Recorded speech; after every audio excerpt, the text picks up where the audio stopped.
porque é como se a gente estivesse indo, né, ao fundo, assim, né, estivesse mergulhando, e à medida que tu percebe que tu vai ter que ir mais fundo, talvez tu tenha que parar nesse caminho, tenha que subir, respirar, pegar mais ar para poder ir mais profundo. Então a gente não sabe quanto tempo a gente vai levar nesse processo. Então, assim, ó, o que me espantou, né? Me espantou essa relação que é cruel de uma sociedade de consumo mesmo, né? Daquilo que a gente tem visto, que infelizmente está caminhando de forma contrária, que é a economia e a saúde e a sobrevivência, né? Das pessoas. Então, assim, ó, eu não percebi, vou falar de Gramado, Canela e arredores, mas principalmente de Gramado, eu não percebi os restaurantes com tanto distanciamento das mesas, como a gente deveria perceber. Mas eu fico pensando em todo esse teu olhar essa semana fui chamada de neurótica por uma amiga, assim. Ela disse, Elisângela, tu tá muito neurótica, tu só fica falando de pandemia e preocupada com isso. Eu disse pra ela, olha, eu vou até buscar esse conceito neurótico, assim. E aí fiquei a pensar dentro dessa anormalidade, né, que tu te sentiu quando tu estava em Gramado, quando tu estava com a tua máscara, tendo todo um cuidado e ao mesmo tempo a gente vê pessoas com máscara, às vezes no queixo, às vezes na cabeça, mas não no lugar certo também. O que leva as pessoas a não acreditar que a pandemia ainda segue forte, segue perdendo vidas? Chegamos a 150 mil pessoas mortas, acometidas pela Covid. Não foi um infarto, não foi a diabetes. Eu cuido do outro, mas eu também tenho que fazer o exercício de cuidar de mim até para ser uma boa cuidadora. Então, pensando aqui em Leonardo Bosch, quando ele fala do saber cuidar, né? Que não é simplesmente eu ir ali fazer uma fala e não conseguir ter essa mesma postura. Mas dentro do que eu presenciamos, eu, meu companheiro e minha filha, a gente conseguiu perceber que as pessoas idosas, jovens, muita gente com cachorro, vi relatos que era a primeira saída de muita gente em 7 meses, até aproveitando esse momento desse fluxo estar menor, mais reduzido, de estar botando a cara para a rua, mas todo mundo com máscara, com seu gelzinho. Então eu consegui sentir isso. Foram 2 horas ali só que eu levei a Ana para conseguir também tomar um sol e correr, assim. Também com a minha aguinha, com a minha bolsinha, com o nosso álcool gel, com a nossa máscara o tempo todo. Dizem que a chamada imunidade rebanho é quando 90% do território nacional, ou seja, de todo o Brasil, tenha contraído a Covid. Com assintomático, com internação ou com medicação, dentro de isolamento, dentro de casa, 15 dias. Mas isso é impossível da gente garantir porque não tem testagem no Brasil. Semana passada abriu aqui o salão de festa. Na sexta-feira, sábado, a gente já estava com festa aqui, ok, com restrição, não pode ter ninguém de fora. Mas quem é que faz esse controle social? Assim como esse restaurante que foi em Gramado, né, Cláudia?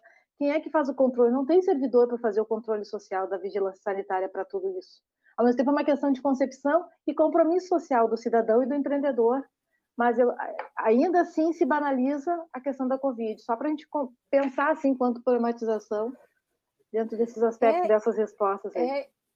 E de novo vem para mim uma sensação assim de que isso é uma armadilha, sabe? Porque faz com que o povo, né, questione o comportamento das pessoas, só que quando deveriam questionar o posicionamento dos seus governos. Mas o primeiro desafio no início da pandemia foi a gente entender que precisava se recolher e tudo mais, arcar com muitas perdas, né? Abdicar de coisas, e o segundo momento também é abdicar.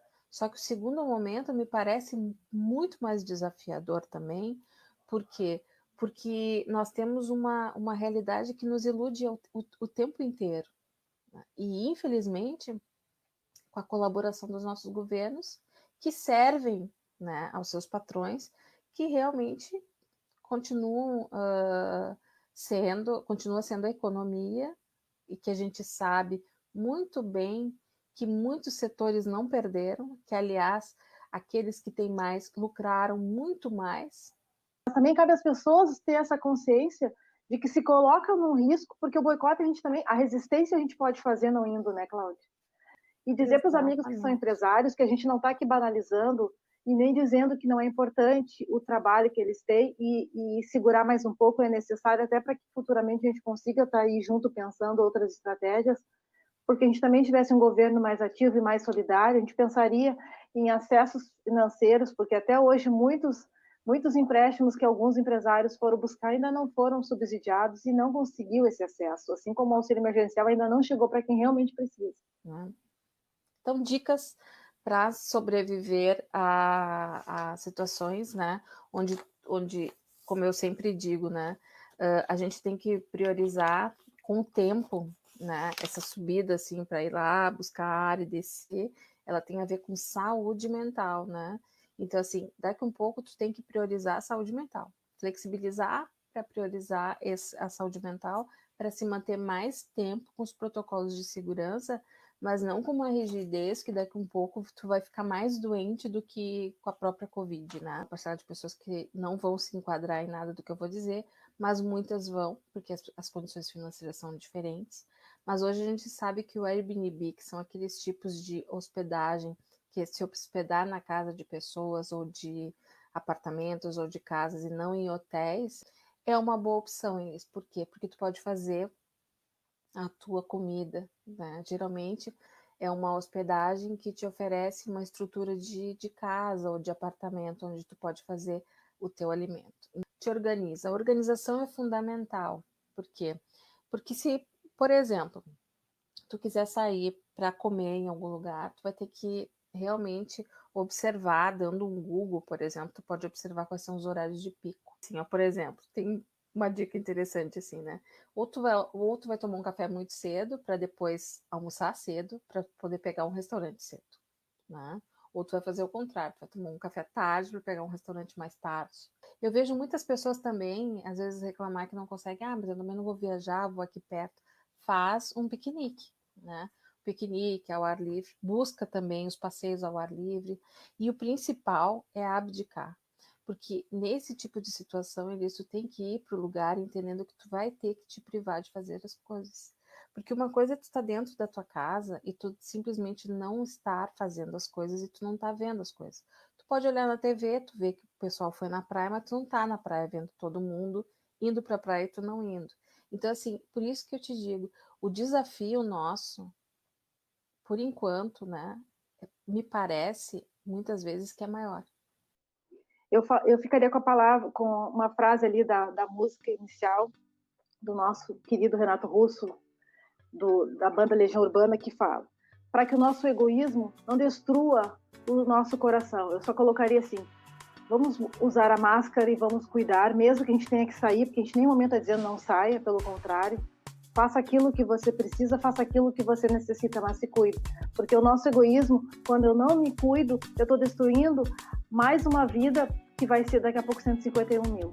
Então, só para isso, né? Que o nosso egoísmo não destrua, então, a nossa nação, que já está muito vulnerável e muito fragilizada, com 150 mil pessoas que já não fazem mais presentes aqui, que não estão mais sonhando, e muitas famílias, 151 mil famílias, também estão chorando nesse momento por uma perda inesperada. Então fica aqui a minha solidariedade e vou bater nessa tecla enquanto eu conseguir falar. Cuida de ti que eu cuido de mim e vamos cuidar o mundo, porque assim a gente pensa e assim a gente tem que seguir. Acho que essa é uma dica bem legal que tu deu e que a gente está aqui também trazendo, e a gente fala num lugar que a gente também faz, né? E busca também dentro desse cuidado compartilhar com outros. Então vamos viver. É isso, e vamos olhar para lugares onde tu tenha contato com a natureza, que é justamente para que tu te reconecte com aquilo que é essencial. Se a gente tiver essa noção, né, e tiver cada vez mais contato, esse repertório nosso, ele se qualifica para fazer o enfrentamento. Quanto mais a gente entender a natureza, o tempo da natureza, o nosso tempo de espera, com paciência, com serenidade, com constância e convicção, a gente vai enfrentar.